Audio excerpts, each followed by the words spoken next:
What's up, Land Rover fans? Today I'm going to be replacing the front airbags on my 2012 LR4. This is the same process for the LR3 and every year of the LR4. It is finally time. So I've hit 196,000 miles, and recently I had the vehicle up in the air when I was replacing some power steering lines. Check out that video if you have any power steering issues with these vehicles. But it was up in the air and I could just hear the air leaking out of the airbag. So once it was fully extended, I could just hear air coming out. And upon setting it back down, the air leak kind of stopped, but I know there's a hole in the airbag now and it's been slowly leaking over time. So I've got the new stuff here, got new airbags for it. These are no actually rebuilt units. It was about 300 bucks for both of them. It's not a terrible job. Basically, we've got a bolt on the bottom and then 3 nuts on the top. One of these is kind of hard to get to, but we'll get them out and then get the new ones in, and I'll just kind of show you as I work. So let's go ahead and get started. So the first thing we need to do is get the vehicle in the air. I'm gonna lift the whole front of the vehicle because I'm gonna do both sides at once. I've already cracked the lug nuts loose, but they're still on. And I'll show you where I'm jacking it up. And as I jack this up, you can just hear the air come out. So I've got it right in the middle on the under tray there. There is a brace actually underneath this. So you've got frame that runs across that. And if you jack up right here, you will not damage anything. But yeah, just listen closely here. So we're gonna go up and you can hear the air there. Hear that hissing sound? With the vehicle in the air, the next thing we need to do is actually remove these outer fenders and the inner fender liner.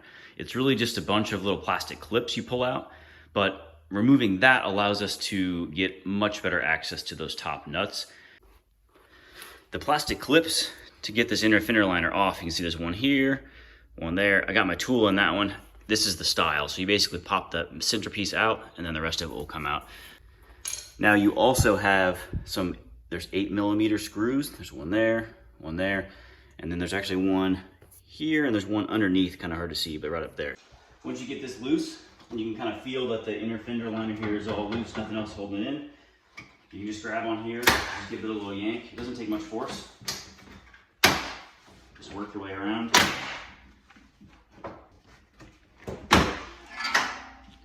Get this out of the way. With that out of the way, we can get this out.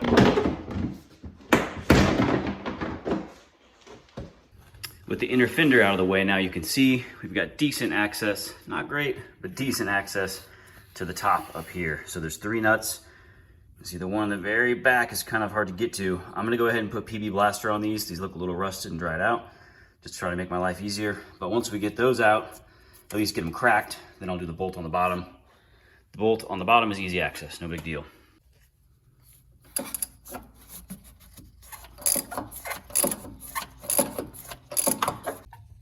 So now that I've got the front and the one in the back, it's kind of hard to see, these 15mm nuts off, I'm gonna leave one of them just at the top so that when I break loose this bottom bolt, that doesn't just fall out uncontrolled. So just leave it there for now. Now to get the bottom bolt off, on the bolt itself, we've got a 21mm head.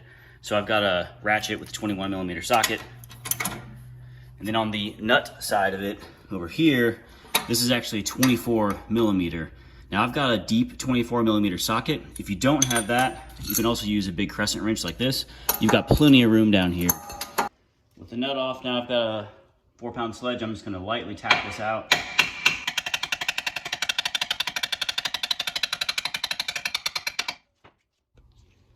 So I finally got the bolt out of there. You can see it is a massive bolt. Very, very long.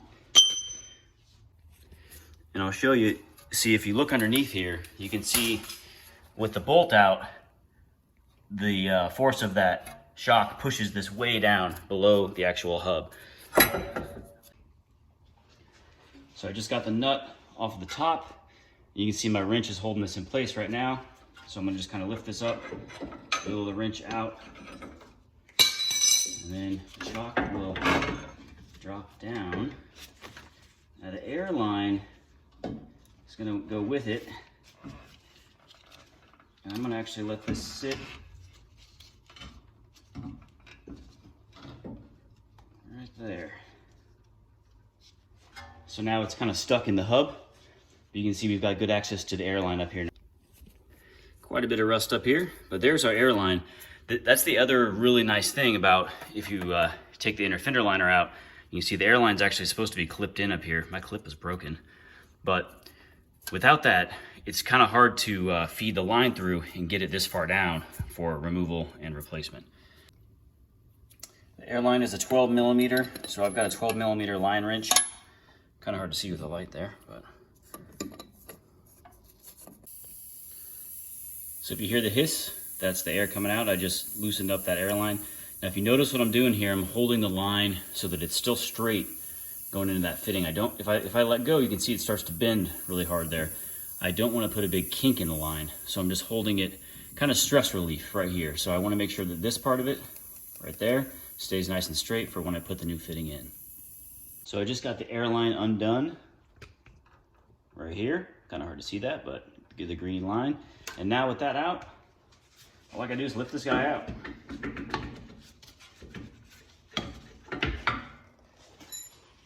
And we've got a little cleanup work to do here. We've got to get the old fitting off. If you look closely, there is a little brass ring. Just kind of bend that apart with your fingers.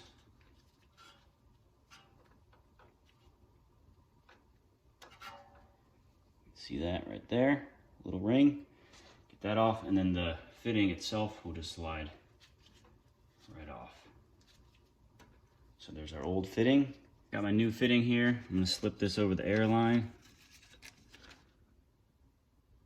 Give it a little twist as I slip it over there. I don't want to tear the O-ring. And then the new brass ring. It's tapered, so make sure that the taper goes toward the fitting. So just work it like that so you have a little bit of the airline poking through. And now this is ready to tighten into the actual shock. Now I've got one of the nuts handy here, so I'm gonna slip this back up through there, just making sure that I kind of keep that airline so that I don't crush it or anything. There we go.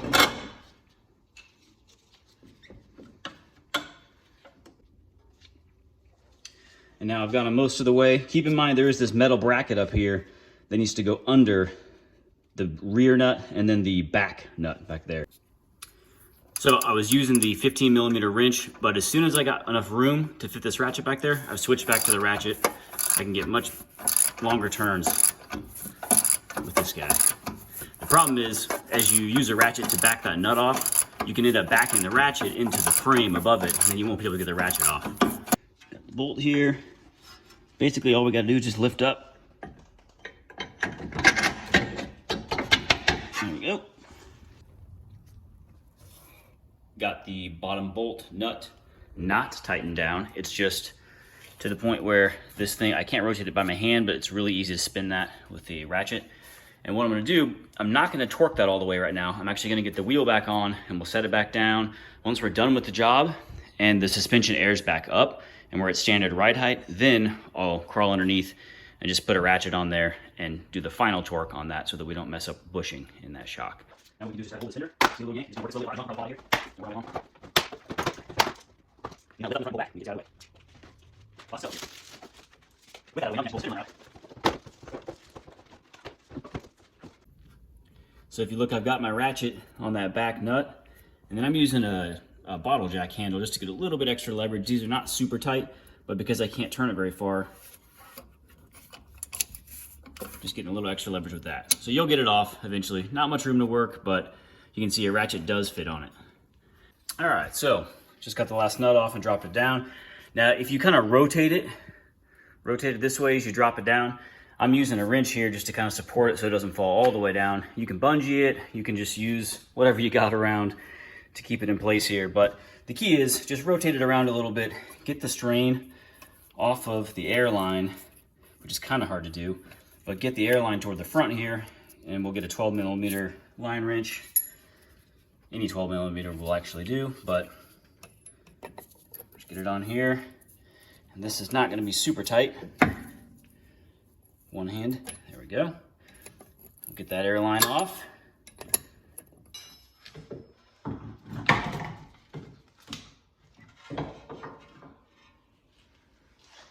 we go. You can see I've got a wrench here again, just kind of supporting this guy. And I have it rotated this way a bit so that I can get to this air line easily. So with that in place, grab my wrench and I'm gonna snug this down. Now these don't have to be super tight. So it's a pretty small wrench that I've got. I'm gonna get it kind of hand tight with that. So you don't need to wrench on it too much to get the air to seal, but the O-ring is what's doing all the sealing. So I'm gonna tighten this up and then we will kind of wiggle this back and push it up and set a nut on top to lock it in place. All right, just got finished tightening all the nuts up top. Giant bolt. Give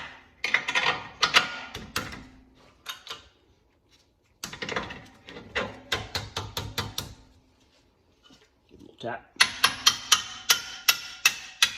There we go. Just got the wheels back on and dropped it back down. It's actually sitting on the jack right now. So I'm gonna go ahead and start it up and then we will let the airbags air up and we'll pull the jack out from under it.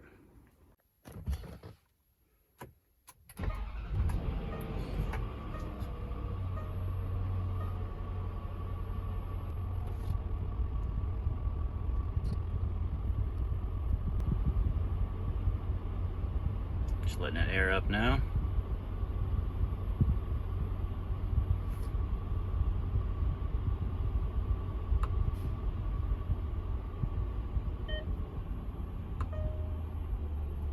Getting a suspension fault for the time being.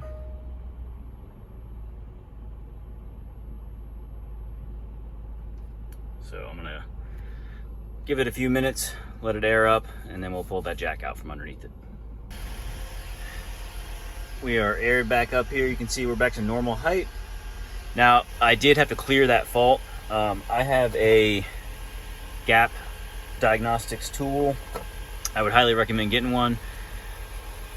Clearing the fault and then starting the car, driving it around a little bit and letting the system air up has gotten everything back to normal again. So, airbags are replaced, car is driving like it should. If you have any questions about the process, just post them up in the comments section. And as always, guys, thanks for watching.